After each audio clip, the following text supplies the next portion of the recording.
So this is the end of your conference. Not quite. It's the end of when you're all together. You have the rest of today, and I know some of you have stuff going on tomorrow as well. So first off, let's say it was really an honor to be asked to join you. And it's also a very good opportunity for me to kind of touch base with a movement that I've been close enough to feel connected, but not really as deeply embedded in as most of you, either as students, teachers, building people, administrators, what have you. So I just kind of offer a couple of perspectives on how I think about the greening schools movement. It's also really nice to be able to follow. You know, Aaron and Tim, Karen, the folks who are kind of sharing the different aspects of it, because I don't have to say any of those things. You know, they've really been covered. The sustainability movement is an interesting one because, like anything that has a big label, it can mean almost anything to anybody, right? If you ask people on the street, so what's all this sustainability stuff all about? You'll get a lot of answers. For a lot of people, it's kind of the new jargon term for environmentalism. Other people say, well, it's so we have jobs in the future. Do we have a really sustainable economy? And a few, and I think this is a connection that really hasn't been made as much as it could be, but I think I've talked to enough people who've been on some of the school visits here. It really is, at some level, a social, not just an environmental imperative. There's no bigger issue, in my opinion, in American schools than inequity. You know, the gap between the type of education that some kids have access to and others is probably, although we don't see it a lot, probably one of the biggest, if not the biggest source of the fundamental gaps, social gaps in our society. So, and whether you call it inclusion or honoring diversity or what have you, what does that have to do with sustainability? A few people will make that connection. And they'll say, well, we actually don't have a very sustainable social order. The concentration of wealth, the unevenness of opportunity kind of contradicts a lot of our most basic ideas as Americans. You know, why countries like this started to pop up around the world starting a couple 100+ years ago. That in some sense, equality of opportunity is very fundamental for us. That too, to me, is really at the essence of this sustainability stuff. About 15 years ago, at that time I was working mostly in businesses because the history of the work in organizational learning and systems thinking, it was the first practice field that really presented itself. You know, who is ready to do something? So we got started working with a lot of businesses. We formed something called the Sustainability Consortium. At that time it was about 10 big businesses, kind of global businesses. But the criterion was really simple.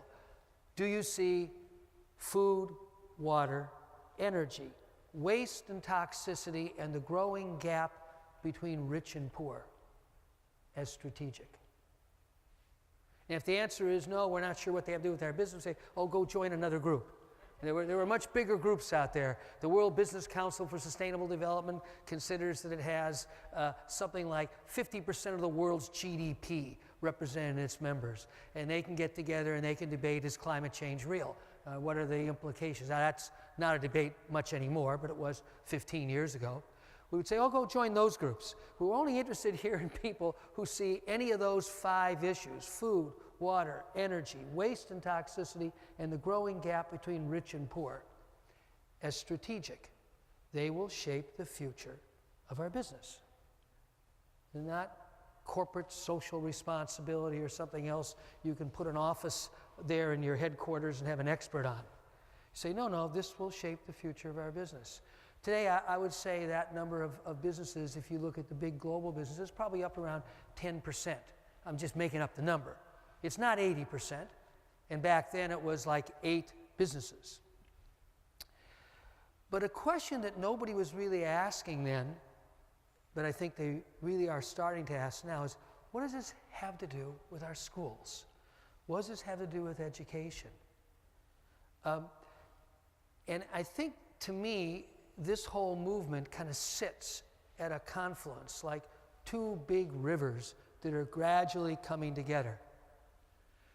One is, we'll just call it the sustainability challenges we face. And again, I'm always kind of a little bit reticent to use these big words, because again, they mean so many different things. But I've said it: food, water, energy, waste and toxicity, and the growing gap between rich and poor. That's it.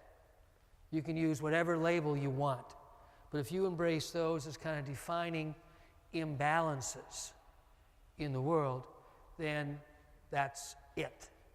Doesn't matter what label you use. But the other big river is the fundamental need to reinvent education. And the way I see this kind of whole green schools movement is it is the gradual shaping of how those two deep imperatives for change come together. Very, very few people, I would say 5 years ago, a handful, people like Jamie Cloud, who's sitting here, who's been part of this education for sustainability movement in the US for forever. We won't say how long, a long time. A few people like that have said, well, what does this have to do with education? But I'm guarantee you, nobody was asking that question 15 years ago. There's an old saying, I spend about a month a year in China, and there's an old saying in traditional Chinese culture that the mark of every golden age, and of course if you look over 5,000 years of history, you see a lot of cycles. You see golden ages and you see ages that aren't so golden. As people in China would say today, we've had a couple of tough centuries. The mark of every golden age is that children are the most important members of society and teaching the most revered profession. The mark of every golden age is that children are the most important members of society and teaching the most revered profession. And if you think about that simple statement, it really kind of opens a whole set of questions. Like, how do we really balance the short term and the long term? Through all kinds of reasons, our society has become more and more and more short term. You can blame it on the politicians and just wanting to get reelected, but you can also blame it on you and me. What can I buy tomorrow? Whether you look at kind of political forces or economic forces or materialism or consumerism, it doesn't really matter. This compression of time and this focus on what can I get now is a huge problem until you have a conversation with a 6-year-old. Because when you really talk to a kid, you're talking to the future. And all of a sudden, the future is not an abstraction. It's not a bunch of curves and lines and projections about this problem or that problem or even climate change or whatever. It's very real. It's like my life. So that simple statement, the mark of every golden age is that children are the most important members of society and teaching the most revered profession, kind of opens up a whole set of questions. And the obvious one staring us in the face is, well, why have we drifted so far away from that here? I don't know the numbers, maybe somebody in here does, but I know the amount of money we spend on advertising to sell products to kids versus educating is probably a very stark contrast. Because you could argue, if you look at our society, just from the standpoint of how we allocate resources, kids as consumers are more important to us than kids as citizens. That's a long distance from the children are the most important members of society.